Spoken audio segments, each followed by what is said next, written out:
함께 신앙 고백하겠습니다. 전능하사 천지를 만드신 하나님 아버지를 내가 믿사오며 그 외아들 우리 주 예수 그리스도를 믿사오니 이는 성령으로 잉태하사 동정녀 마리아에게 나시고 본디오 빌라도에게 고난을 받으사 십자가에 못 박혀 죽으시고 장사한 지 사흘 만에 죽은 자 가운데서 다시 살아나시며 하늘에 오르사 전능하신 하나님 우편에 앉아 계시다가 저리로서 산 자와 죽은 자를 심판하러 오시리라. 성령을 믿사오며 거룩한 공회와 성도가 서로 교통하는 것과 죄를 사하여 주시는 것과 몸이 다시 사는 것과 영원히 사는 것을 믿사옵나이다. 아멘. 함께 찬송가 301장 찬송하시겠습니다.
아멘.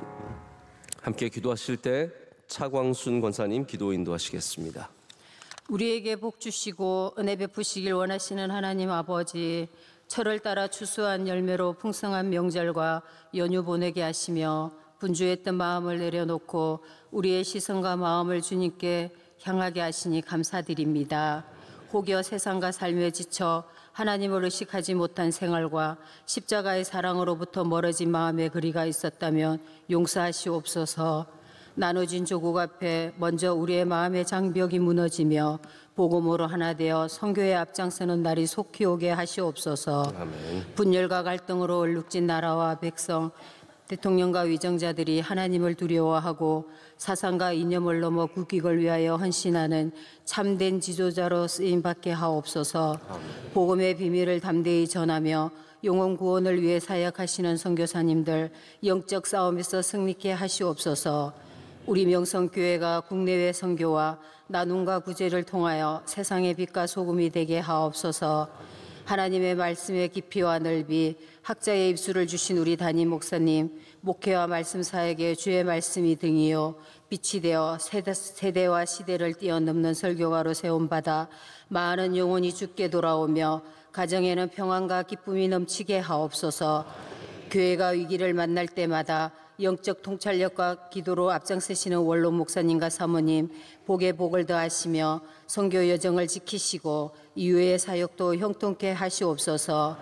하반기를 맞이하여 계획되고 진행되어질 교회 행사와 피택 장로 임직 훈련, 청년대학교 예배를 통해 세대를 이어 교회와 목사님 목회를 돕는 알곡 같은 일꾼들이 세워지게 하옵소서. 진행 중인 월드 글로리아 리모델링 공사가 순적하며 목적에 맞게 사용되게 하시고 담임 목사님 말씀을 전하실 때 듣는 마음을 주시며 세상에서는 믿음으로 주와 긋는 자들이 되길 예수 그리스도의 이름으로 기도드립니다. 아멘. 아멘. 오늘 우리에게 주신 하나님의 말씀은 누가복음 7장 36절에서 40절까지 말씀입니다. 누가복음 7장 36절에서 40절까지 말씀 함께 보시겠습니다.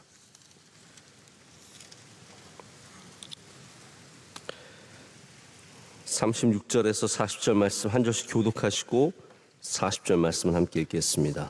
한 바리새인이 예수께 자기와 함께 잡수시기를 청하니 이에 바리새인의 집에 들어가 앉으셨을 때에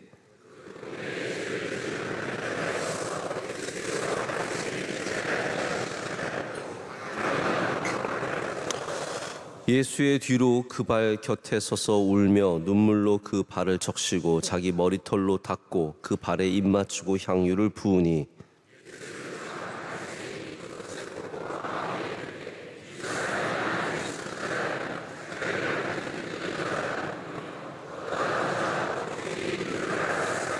다 같이요. 예수께서 대답하여 이르시되 시몬아 내게 이를 말이 있다 하시니 그가 이르되 선생님 말씀하소서. 아멘. 오늘 예수님께서 말씀하시는 방식이라는 제목으로 하나님의 말씀을 나누도록 하겠습니다. 오늘 말씀의 이 사건은 모든 면들이 좀 특별합니다. 특이합니다. 우리가 굉장히 참 잘 아는 이야기고 여러분께서 뭐 처음부터 끝까지 내용들을 다 파악하고 계실 텐데 여기 나오는 이 향유 옥합을 주님께 드리는 사람은 예수님을 환영한 사람은 많은 성경학자들이 이제 막달라 마리아라고 합니다. 8장 바로 다음 장 가면 2절에 이 병 고침을 받은 어떤 여자들 곧 7 귀신이 나간 자 막달라인이라 하는 마리아가 나옵니다. 그래서 오늘 이 말씀은 예수님께서 아마 마리아와 그 사이에서 일어나는 그런 사건으로 볼 수 있을 것 같습니다. 그런데 저는 오늘 막달라 마리아 이야기를 하려는 것이 아니라 예수님과 그 주변 이야기를 좀 여러분께 들려드리고 싶습니다. 예수님께서 이 향유를 받으셨을 때 예수님께서는 바리새인의 집에 머물고 계셨습니다. 바리새인이 어떠한 목적으로 어떠한 뜻으로 어떠한 이유로 예수님과 함께 식사를 하고자 하는 그 동기, 우린 그 동기를 분명하게 알 수는 없습니다. 그래도 바리새인이 예수님을 청했다는 것 자체가 굉장히 중요한 이야기입니다. 하지만 예수님께서 나중에 베드로에게 하시는 말씀을 들어보면 바리새인이 예수님을 환영하지도 않았고, 왜냐하면 예수님께서 뭐라고 말씀하십니까? 나중에 베드로에게 말씀하실 것이 있다라고 하셔서 말씀하소서 하니까 예수님께서 비유도 주시고 그러는데 너는 나를 물 닦을 물도 주지 않았고 입 맞추고 환영하지도 않았고, 그러나 이 여인은 나를 위해서 향유를 깨서 눈물로 발을 씻고 그리고 환영했다는 거죠. 예수님께서 이런 말씀을 하시는 걸 보면 이 바리새인이 결코 예수님을 굉장히 귀하게 환영하지 않았다라는 것을 분명히 우리가 알 수 있습니다. 그래서 아마 이 바리새인의 동기는 그렇게 좋지 않았던 것 같습니다. 게다가 예수님께서 이 사건을 겪으시자 바리새인은 금방 비판하고 궁시렁댑니다. 이 여자가 어떤 여자인 줄 알고 이러시냐. 예수님께 금방 이 여인의 어떤 죄, 이 여인이 갖고 있는 문제, 이것이 도덕적인 죄인지 아니면 귀신 들렸기 때문인지 우리가 분명히 알 수는 없지만 이 여인에 대한 문제를 지적을 합니다. 근데 여기에 바로 제가 여러분께 드리고 싶은 첫 번째 얘기가 나옵니다. 이런 모든 상황, 바리새인이 오늘 예수님에 대해서, 이 여인에 대해서 39절에 한 말씀 다음에 39절 한번 볼까요? 예수를 청한 바리새인이 그것을 보고 마음에 이르되 이 사람이 만일 선지자라면 자기를 만지는 이 여자가 누구며 어떠한 자 곧 죄인인 줄을 알았으리라 하거늘. 여러분, 마음에 이르되입니다. 이 바리새인이 겉으로 막 표현을 한 건 아닙니다. 마음에 이르되. 그러나 예수님께서는 이 마음을 금방 아셨기 때문에 물론 예수님은 분명하게 아셨을 거예요. 근데 여러분들도 누가 옆에서 마음에 궁시렁대고 있으면 느껴지세요? 안 느껴지세요? 우리 어느 정도는 느껴지잖아요. 진짜 눈치 없는 외삼촌 같은 사람들 빼놓고는 다 웬만하면 알잖아요. 예수님께서도 이 상황을 아셨습니다. 자, 근데 여기 첫 번째 제가 말씀드리고 싶은 게 뭐냐면 이 부분에 대해서 바리새인에게 말씀하지 않으시고 누구를 부르셔서 말씀하시냐면 베드로를 부르셔서 내게 말할 것이 있다 라고 말씀을 하신다는 겁니다. 그리고 나서 물론 좀 엉뚱하지 않습니까? 바리새인에게 말씀하시지 왜 베드로에게 말씀하실까요? 베드로에게 가르쳐주고 싶으신 것도 물론 있었습니다. 제가 아까 말씀드린 것처럼 44절을 보면 베드로에게 뭐라고 말씀하세요? 너는 발 씻을 물도 주지 않았고 입 맞추지도 아니하지만 이 여인은 눈물로 발을 씻었고 내 발에 입을 맞추었다라고 말씀을 하십니다.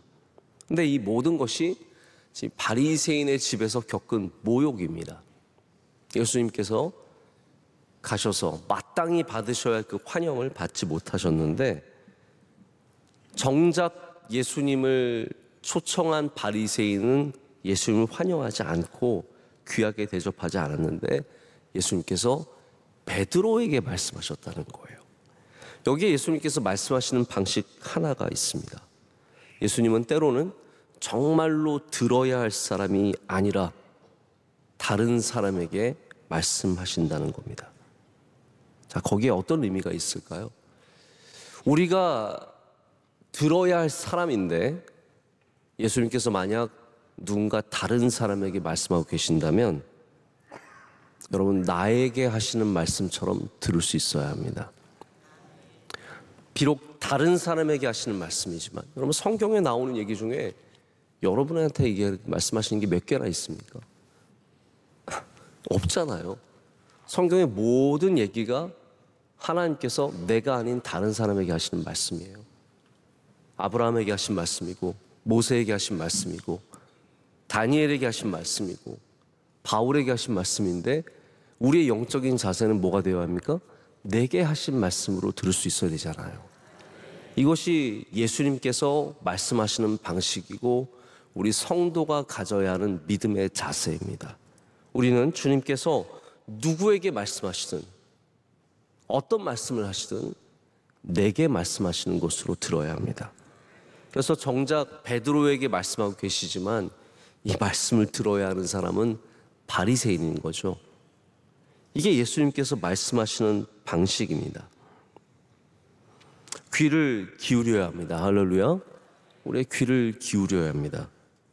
주님께서 내 귀에 대고 말씀하시는 거 아니에요. 그러나 귀 있는 사람은 내게 직접 마이크를 들고 스피커를 대고 말씀하지 않으셔도 예수님이 말씀하시면은 빨리 정신을 차려야 합니다. 내게 말씀하시는 것처럼 들을 수 있어야 합니다. 저희 집 이번 명절을 잘 보내면서 저도 이제 아이들과 오랜 시간을 같이 있으면서 가끔씩 제가 뭐라고 하죠. 저도 뭐라고 합니다. 네, 저도 뭐라고 합니다. 근데 분위기 잡는 방법이 있습니다. 예를 들어서 우리 첫째한테 너 이렇게 어지를래? 너 이렇게 이따위로 살래? 너 정신 안 차릴래?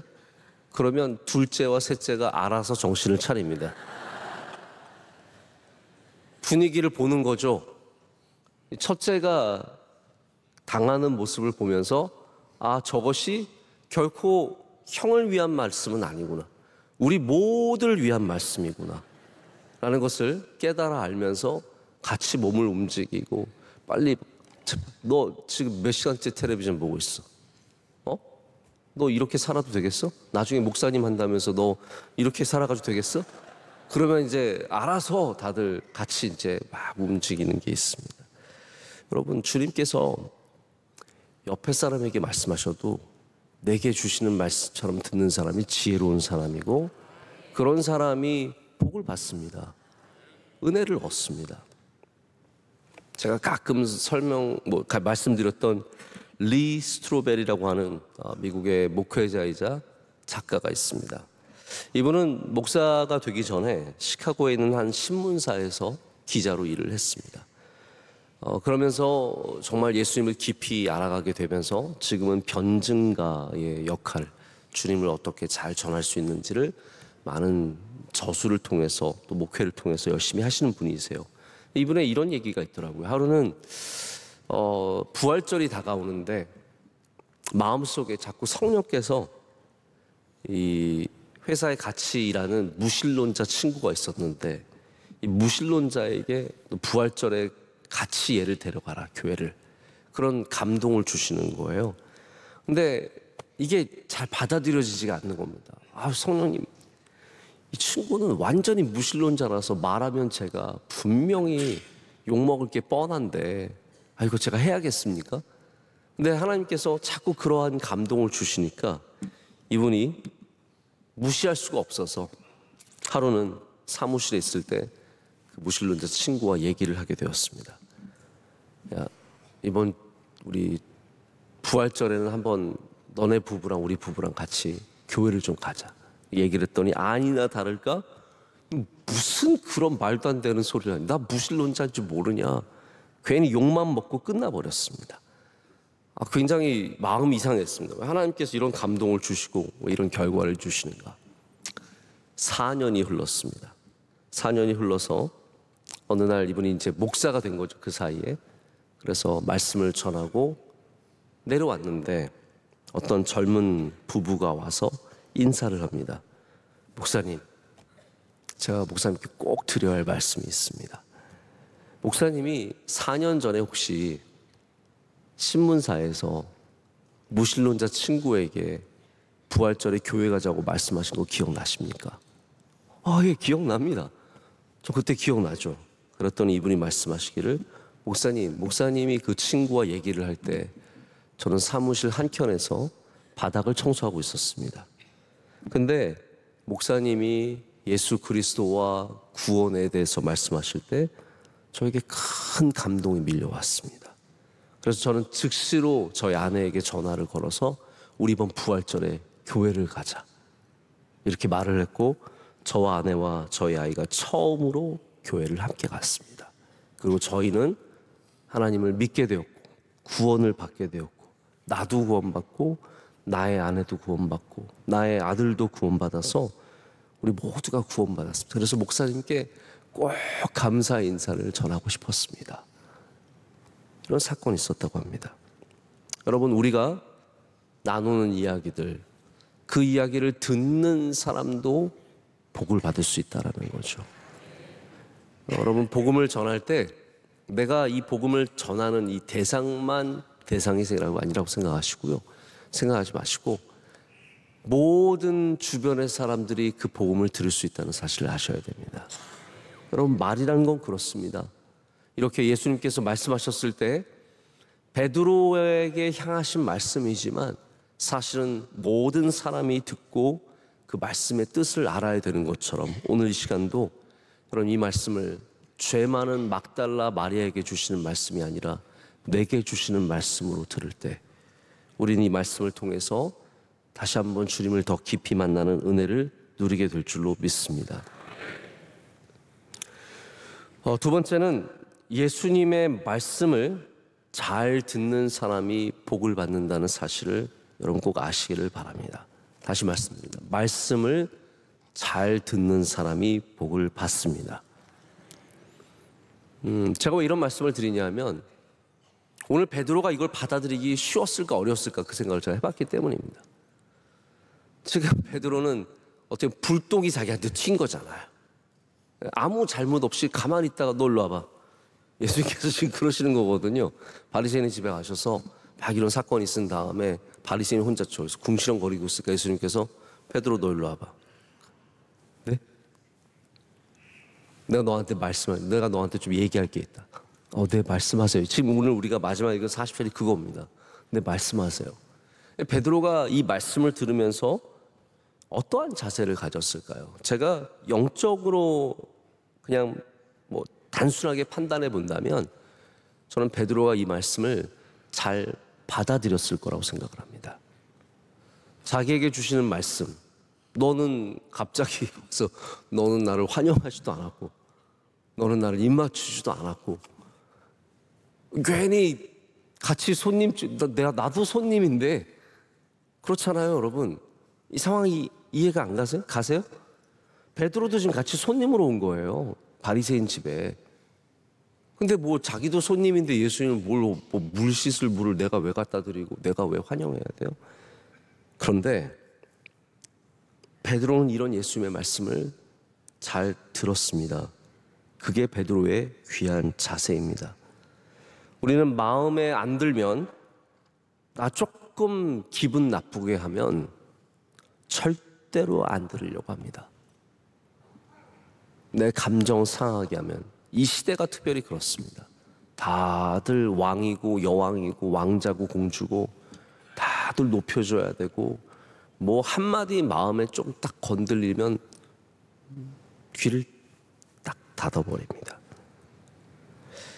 근데 왜 예수님께서 그렇다면 베드로에게 말씀하셨을까요? 많고 많은 사람 중에, 여기 들어야 할 사람들도 많고 제자들도 다 있는데 요한이 나을 것 같지 않으세요? 좀 골라가면서 하시면 안 될까요? 왜 예수님께서 베드로에게 말씀하셨을까요? 제가 보기에는 예수님께서 베드로에게 말씀하신 이유는 이런 말씀을 들을 수 있는 사람이 베드로였기 때문입니다. 베드로는 이런 말을 해도 들을 수 있는 사람이었습니다. 여러분은 주님의 말씀을 들을 수 있는 사람입니까? 우리 명성교회 가끔 설교 저희 길게 합니다. 왜 길게 할 수 있을까요? 여러분이 들을 수 있으니까 또 길게 하는 겁니다. 그게 은혜지 않습니까? 막 좀 길게 하면 막 뒤에서 야 뭐야 화내고 막 들다 일어서서 나가고 그런 분위기라면 길게 안 하죠. 박항서 감독 얘기를 제가 잠깐 우연히 듣게 되었는데, 박항서 감독이 베트남 축구를 정말 발전시키지 않았습니까? 우리나라 위상을 높였죠. 이분이 2002년 월드컵 때 히딩크 코치였어요. 그래서 같이 열심히 뛰었던 기억이 있습니다. 근데 한국과 미국전, 그때 먼저 우리나라가 골을 먹었습니다. 1대0으로 뒤지고 있을 때 우리나라의 페널티킥 찬스가 났습니다. 페널티킥 넣으면 1대1 동점되는 거예요. 얼마나 좋은 기회입니까? 근데 보통 페널티킥은 순서가 정해져 있다고 합니다. 페널티가 딱 생기면 먼저 차야 되는 선수가 정해져 있습니다. 그 첫 번째 선수가 황선호 선수였는데, 황선호 감독 지금 아시안게임 이끌고 있지 않나요? 근데 그분이 그때 머리에 부상을 입어서 찰 수가 없었대요. 두 번째부터는 순서가 정해져 있는데, 이천수라는 선수가 자기가 해당되지도 않는데 공을 잡고 자기가 차겠다고, 젊은 애가 자기가 차서 영웅이 되고 싶은 마음이 있었대요. 그래서 딱 볼을 자기가 딱 집어들고 가만히 있었대요. 다들 너무 막 이게 당황스러운 거예요. 저 어린애가 저거 차서 넣을 수 있으려나? 선수들끼리도 지금 당황스러운 겁니다. 그럴 때 이천 선수가 이걸 붙잡고 있으니까 코치들이 너 안 된다고, 너 차지 말라고 이렇게 한 거예요. 이천 선수가 이걸 내려놓지도 못하고 들고 가만히 있는데, 그러다가 이제 결국은 이을용이라고 하는 선수가 이 공을 차게 됐는데 안 들어갔어요. 그래서 이을용 선수도 나중에 이천수 때문에 부정탄 거다 이렇게 얘기를 했다고 합니다. 근데 이 일 때문에 히딩크 감독이 박항서 감독 당시 코치에게 경기 내내 짜증을 냈대요. 계속 화를 내고, 왜 이렇게 되겠냐? 너 왜 이렇게 계속 화를 냈다는 거예요. 박항서 감독은 억울한 거예요. 자기가 자기가 권한이 있어요. 다 히딩크 감독이 정하는 거지. 권한이 있어요. 능력이 있어요. 너무너무 억울하고 답답했던 거예요. 다음 날 돼서 히딩크 감독한테 가서 따졌다는 거예요. 아니 감독님, 당신이 내게 페널티킥 순서를 정하는 권한을 줬습니까? 아니면 내가 무슨 잘못을 했습니까? 그 페널티킥 안 들어간 게 무슨 제 잘못입니까? 이렇게 얘기를 했는데 히딩크 감독이 이런 말을 했대요. 야, 경기 중에 네가 내 오른팔인데 너한테 그런 말도 못하냐? 네가 내 오른팔인데 내가 그런 말이라도 해야 내가 마음이 좀 풀리지 않겠냐? 그랬다는 거예요. 그랬더니 박항서 감독이 자기를 오른팔이라고 하니까 모든 게 다 풀렸대요. 네가 너 오른팔인데 모든 게 다 풀렸다고. 네가 내 오른팔인데. 여러분, 왜 예수님께서 베드로에게 이렇게 말씀하셨을까요? 베드로가 예수님의 오른팔이기 때문이에요. 베드로가 예수님의 수제자고 이런 말씀을 듣고 감당하고 견뎌낼 사람이 베드로밖에 없으니까 예수님께서 베드로에게 너 일로 와봐. 내가 너한테 말할 것이 있다. 내 말씀하옵소서. 너 나 반기지도 않았지? 제가 여기 바리새인 집인데요. 너 나 물도 안 내왔지? 근데 이 여자는 죄인이지만 나를 반기고 눈물로 내 발을 씻고 입으로 내 발에 입 맞췄다. 넌 뭐야, 넌? 넌 뭐 하고 있는 거야? 제가 억울할 수 있죠. 근데 베드로가 이 말씀을 듣는 것이 어떠한 자세입니까? 예수님의 제자니까 예수님 하시는 말씀을 받아들이는 거예요. 할렐루야. 여러분, 주님께서 여러분에게 왜 말씀하십니까? 우리에게 왜 때로는 어려운 말씀을 하시고 힘든 말씀을 하십니까? 여러분, 말씀을 듣는 자세, 어떤 자세를 가져야 하냐면, 주님이 나를 사랑하셔서 말씀하시는구나. 내가 주님의 믿을 만한 사람이니까 여러분, 오늘부터 주님의 오른팔 되시길 축복합니다. 내가 이 사람의 오른팔이라고 하면 다 들을 수 있는 귀가 생깁니다. 왜 하나님께서 모세에게 말씀하셨습니까? 하나님의 오른팔이죠. 다윗에게 말씀하신 다윗의 하나님의 오른팔인 거예요. 바울에게 말씀하신 거 주님의 오른팔이기 때문입니다. 오늘 영적으로 주님의 오른팔 되시길 축복합니다. 우리가 그래서 감사함으로 받으면 버릴 것이 하나도 없습니다. 오늘도 주님의 말씀하시는 이 방식을 이해하시고 누군가에게 말씀하실 때 내 것으로 받아들이시고 또 나에게 말씀하실 때 그것을 내가 주님이 나를 사랑하셔서 주시는 말씀임을 기억할 때 우리 모두가 주님의 말씀으로 은혜를 더욱더 갑절이나 받게 될 줄로 믿습니다. 기도하겠습니다. 하나님 아버지 감사합니다. 오늘 이 새벽에 주님께서 우리를 향해서 말씀하시는 줄로 믿습니다. 내 귀에 말씀하지 않으실 때도 경청하게 하시고 어려운 말씀을 하실 때도 믿음으로 받아들이게 하셔서 주님 말씀하실 때마다 복받는 우리들이 되게 하여 주시옵소서. 하나님, 우리의 귀를 열어 주시옵소서. 우리의 마음을 열어 주시옵소서. 낮은 마음 되게 하시고 주님 경외하는 마음 되게 하셔서 우리 모두가 주님의 말씀을 들을 수 있는 주의 종들이 되게 하여 주시옵소서. 말씀하시옵소서. 우리가 여기 있나이다. 오셔서 임재하시고 주의 뜻을, 주의 계획을, 주의 마음을 우리에게 말씀하실 때 우리 영혼이 복을 받게 될 줄로 믿습니다. 하나님, 연휴까지 다 잘 보냈습니다. 이제 오늘 아침에 우리의 삶의 자리로 열심히 돌아갑니다. 직장으로, 학교로, 사업으로, 여러 모습으로 돌아갈 때 주님 우리와 동행하여 주시옵고 다시 힘차게 살아가게 하여 주시며 주의 능력을 7배나 더하여 주시옵소서. 모든 성도들 주님께 올려드리는 기도에 응답하여 주시오며 주님의 뜻이 이루어지게 하여 주시옵소서. 하나님, 대한민국 주의 손에 붙잡아 주시옵소서. 우리 명성교회도 주님께서 항상 주의 손에 장중에 붙잡아 주시며 이 어려운 광야길을 지나갈 때 주님께서 든든히 붙잡아 주실 줄로 믿습니다. 모든 성도들의 삶 가운데 주의 복을 더하시고 자녀들이 복되게 하여 주시오며 우리 사랑하시는 부모님들 건강함의 은혜를 내려 주시옵소서. 우리 모두도 맡겨주신 일을 넉넉히 감당할 수 있는 능력을 주실 줄로 믿습니다. 하나님, 오늘 예배를 섬긴 주님의 종들 일일이 기억하여 주시옵소서. 밖에서 안내하시고 수고하는 주의 종들 기억하시며 오늘 기도하신 권사님의 기도를 기뻐 받아주시며 하나님께서 은혜의 은혜를 더하여 주시옵소서.